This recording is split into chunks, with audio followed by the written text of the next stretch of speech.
اولین حیوان حلزون مخروطیه.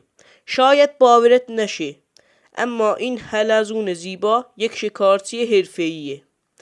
با یک نیش سمی به شکارش حمله می کند. ظاهرش آرام و بی‌خطر است، اما بهتر است هیچ وقت آن را با دست برنداری. دومین حیوان اختاپوس حلقه آبیه. این اختاپوس فقط به اندازه کف دست است، اما وقتی روی بدنش حلقه های آبی روشن ظاهر می شوند، یعنی احساس خطر کرده است. در آن لحظه بهترین کار این است که فوراً از آن فاصله بگیرید. سومین حیوان عروس دریایی جعبه‌ایه.